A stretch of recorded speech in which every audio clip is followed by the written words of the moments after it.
Welcome to this MOOC course on Abhidhamma.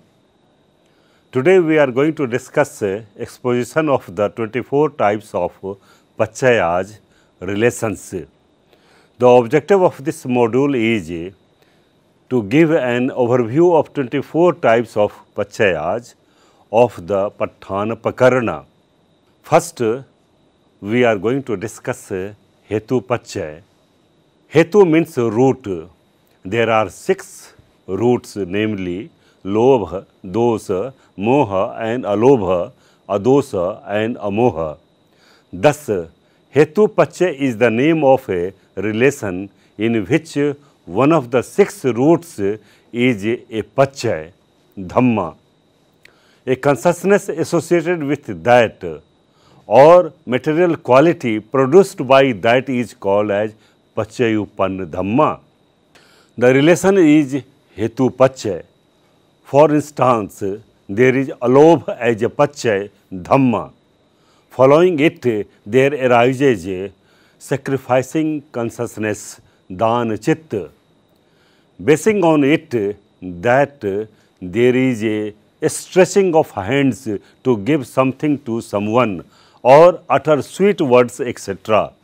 Here in one place, there is a Alobha and in other place there is a Dana Chitta, as well as a change in material qualities.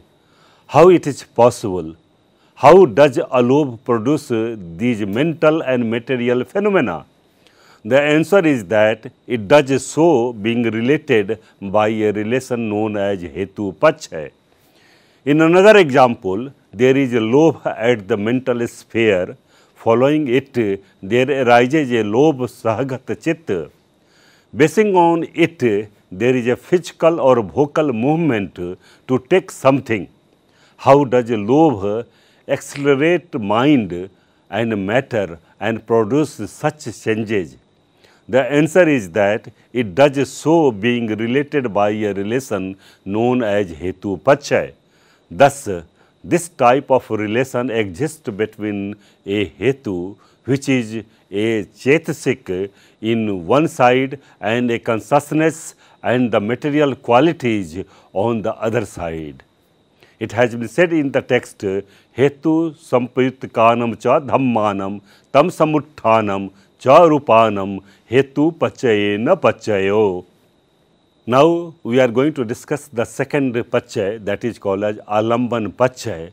First of all, one should understand that Alamban is object in the sense that taking the help of it, the consciousness starts functioning. Yam dhammam alamma chittam chittena kicham pavatateti tam dhammam alambanamti pavuchati. Thus, this Alamban Pachay is a type of relation in which Pachay Dhamma is any one of the 6 types of objects and Pachayupanna Dhamma is a consciousness associated with a number of psychic factors which arises following that object. For instance, we see an image of a great man standing externally. Seeing it, we salute it, which means there arises a saluting consciousness. Here, there is a question, the image exists externally, changes taken place in our mind. How the external thing does affect our mental sphere? The answer is that it does so because of a relation known as Alamban Pachay. In this relation, the 5 types of external objects and 1 type of mental one bring considerable change in our mind. Such type of changes are justified on the basis of Alamban Pachay. Rupayatanam chakhubiyanam tassa sampayutkanam cha dhammanam alamban pachayena pachayo. Now we are going to discuss the third Pachay, named as Adhipati Pachay. Adhipati means Lord or a factor having the potentiality of exerting predominant influence. Thus, Adhipati Pachay is a type of relation in which Pachay Dhamma is one of the objects having potentiality to exercise a predominant influence, and Pachayupanna Dhamma is a consciousness and the associated psychic factors which are immensely influenced by it. The best example here may be that of the wine shop and the drunkard.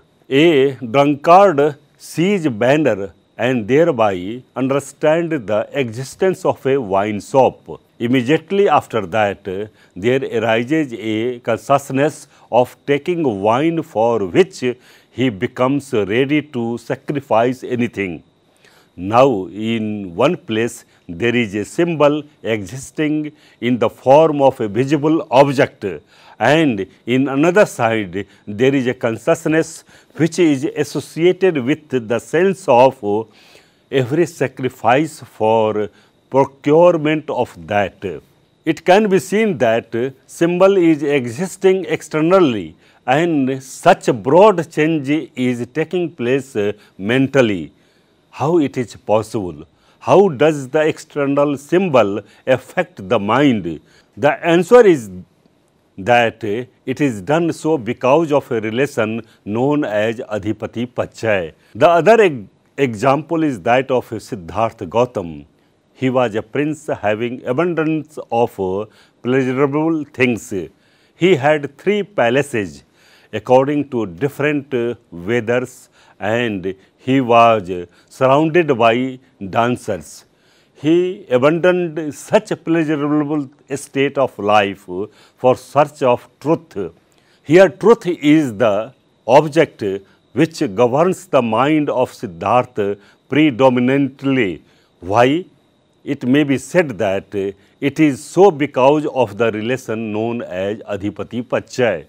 It can be summarized as yam yam dhammam garum katva ye dhamma upajanti chit chetsika dhamma tete dhamma tesam dhammanam adhipati pachayena pachayo.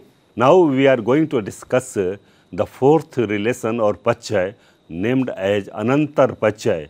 Anantar means no gap. It speaks about the taking place of 2 states of phenomena in a successive continual form. One arises, sinks down, and it helps the other to arise.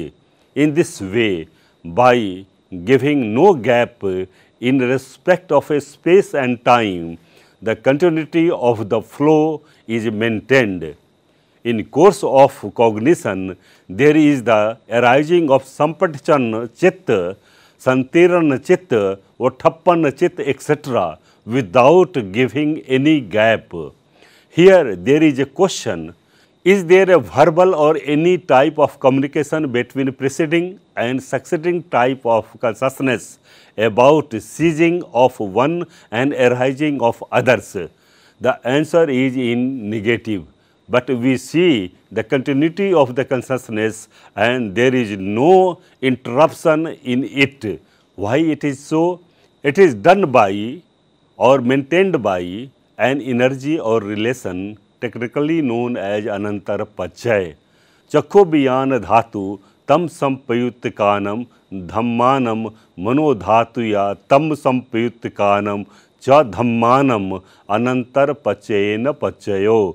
मनोधातु तम संपयुक्तकानम च धम्मानम मनोबियान धातुया तम संपयुक्तकानम च धम्मानम अनंतर पच्चयेन पच्चयो. Now we are going to discuss next pachay or relation named as Samanantar Pachay. It may be defined as a type of relation in which the Pachay Dhamma is preceding factor and the Pachayupanna Dhamma is the succeeding factor. In case of arising of the consciousness in the course of cognition, Chitta-Vithi, the Chakhu Viyan is the preceding factor and the Sampatishana Chitta is the succeeding factor. Similarly, the Sampatishana Chitta is the preceding factor and the Santirana Chitta is the succeeding factor. Thus, the continuity is maintained by the relation known as Samanantar Pachay. ये सम धम्मानम अनंतरा ये धम्मा उपजंती चित्त चेतसिका धम्मा ते धम्मा तेसम धम्मानम समनंतर पच्चये न पच्चयो. Now we are discussing the sixth pachya named as Sahajat Pachya. The literal meaning of the word Sahajat is born together. The technical sense is that it is a type of energy or relation which exists between the two dhammas which are born together. The tradition maintains that at the moment of death or material structure is disintegrated here, we cannot say that our body goes from one life to another. Then what is that which goes? It is the consciousness, or rather continuity or flow of consciousness, which goes from one state of existence to another. But we see that wherever we conceive a being in this human world, we conceive him to be in a mental and material form. Where from the material form come? The answer is that as soon as the consciousness enters into the womb of mother, the Haday Bathu also appears simultaneously. And in this way, there appears a happy union of mind and matter. Who regulates it? Does the consciousness advise the Hadaivattu to appear when it appears? No, it is governed by a relation known as Sahajat Pachya. Therefore, the Sahajat Pachya is a type of relation in which the Pachya Dhamma and Pachayupanna Dhamma are born simultaneously.